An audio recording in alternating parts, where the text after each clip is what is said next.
ACL tear के घरेलू उपचार क्या हैं और आप घर बैठे बैठे एसीएल टीयर को कैसे ठीक कर सकते हैं घरेलू नुस्खों से। आज हम इसी पे बात करेंगे। मेरा नाम डॉक्टर मनु बोरा, मैं एक ऑर्थोपेडिक सर्जन और आर्थ्रोस्कोपी एक्सपर्ट हूँ। तो दोस्तों, एसीएल हमारे घुटने में एक लिगामेंट रहता है। कई बार ये चोट लगने के कारण, गिरने के कारण, पैर ट्विस्टिंग के कारण, एक्सीडेंट में, स्पोर्ट्स में टूट जाता है और आपको लचक आती है, जिसमें आपका पैर जब आप हाई एंड एक्टिविटी करते हैं, रनिंग, जंपिंग, तो वो हिलता है। अब बहुत सारे लोग इसको घर पे कैसे ठीक कर सकते हैं, बहुत सारे क्या क्या नुस्खे हैं हमारे इंडिया के अंदर, आज हम उससे बात करें। तो कई लोग क्या करते हैं, इसको बिल्कुल रेस्ट दे देते हैं, बिल्कुल आराम। अगर आपका एसीएल टूट गया और आपने इसको रेस्ट दे दिया, इसको हिला नहीं रहे, हिलाने से आपको लगता है ज्यादा टूटेगा। कई बार आप वैद्य हकीम के पास जाते हैं, वो भी कहते हैं हाँ भैया रेस्ट दे। तो रेस्ट देने से क्या होगा दोस्तों, एसीएल ठीक, आपके मसल्स वीक हो जाएंगे, साथ में आपका घुटना भी जाम हो। दूसरा घरेलू नुस्खा जो लोग अपनाते हैं, वो कुछ लेप लगा लेते हैं, हल्दी का, पत्ती का, और उसको बांध देते हैं। उससे दोस्तों क्या होता है कि एसीएल की हीलिंग नहीं होती, उससे आपकी जो स्किन है वो इरिटेट हो सकती है। हो सकता है कि जो लेप लगाया है, जो पट्टी लगाई है, वो आपकी स्किन को खराब करे, उसमें पिंपल्स आ सकते हैं, उसमें फोड़े फुंसी हो सकते हैं, उसमें इन्फेक्शन हो सकता है।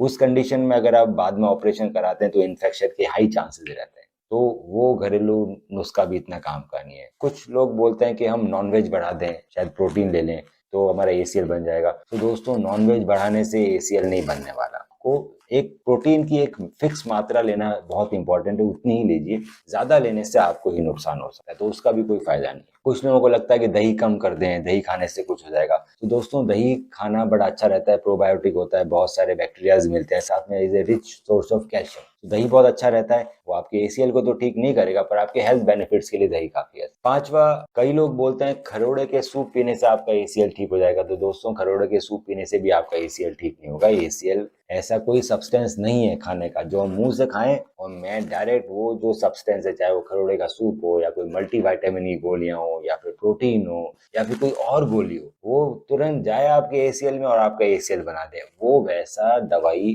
या कुछ भी खाने के सब्सटेंस अवेलेबल नहीं है इस दुनिया में, जो मुंह से खाने के बाद डायरेक्ट एसीएल में जाएंगे और आपका एसीएल बना देंगे। प्लास्टर लगा लें, प्लास्टर लगाने से, पट्टा लगाने से एसीएल ठीक हो जाएगा, चांसेस बहुत कम। प्लास्टर लगाने से आपकी मांसपेशियां कमजोर पड़ जाएगी, आपका घुटना जाम हो जाएगा। सो इनफेक्ट ठीक होने के बजाय आप और खराब हो सकते। बहुत सारी आयुर्वेदिक मेडिकेशंस आती है, बहुत सारे आयुर्वेदिक नुस्खे आते हैं, वो भी खाने से आपका एसीएल ठीक नहीं होगा, क्योंकि ऐसी कोई दवा नहीं है जो एसीएल में जाके एसीएल को बना। पहलवान के पास जाना, पहलवान जाके लोग अपनी हड्डी मुड़वा के, दम लगवा के उसको सेट करवा देते हैं कि हाँ उससे एसीएल बन जाएगा। तो दोस्तों, ऑलरेडी आपके घुटने में इंजरी हो रखी है, आप पहलवान से जाके अपना घुटने को और हिलवाओगे, मुड़वाओगे, तो देखो शायद ज्यादा खराब हो जाए, अच्छी होने की तो बात नहीं। उसके बाद वो आपको रेस्ट पे डाल देगा, पट्टा बांध देगा, उससे आपकी चमड़ी भी खराब हो सकती है और आपका घुटने की मांसपेशियां भी खराब हो जाएगी और आपका घुटना जाम भी हो जाएगा। तो पहलवान के पास ना जाए अगर आपका एसीएल है। तो आखिर कौन से वो घरेलू नुस्खे हैं जो मैं अपना सकता हूँ मैं अपना एसीएल ठीक करने के लिए?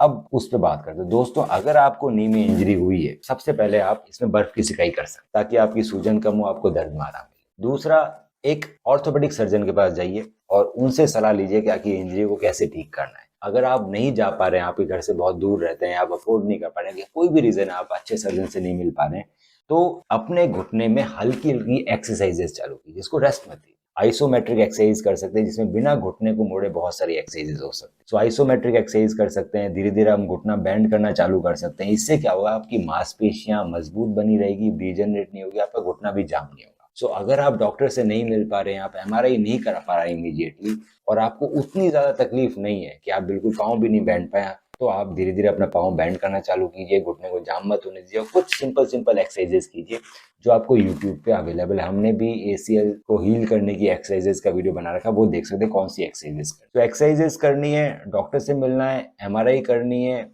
नॉर्मल डाइट लेनी है जिसके अंदर जो भी जरूरी होती है सब तरह के विटामिन वगैरह वो लेने, और एमआरआई में जो रिपोर्ट आए उसके हिसाब से डॉक्टर तय करेगा कि सबसे अच्छा क्या रहेगा आपके लिए। कि हम बिना सर्जरी के ठीक कर सकते हैं पीआरपी, या फिर हमें इंटरनल ब्रेस सर्जरी करने की जरूरत है।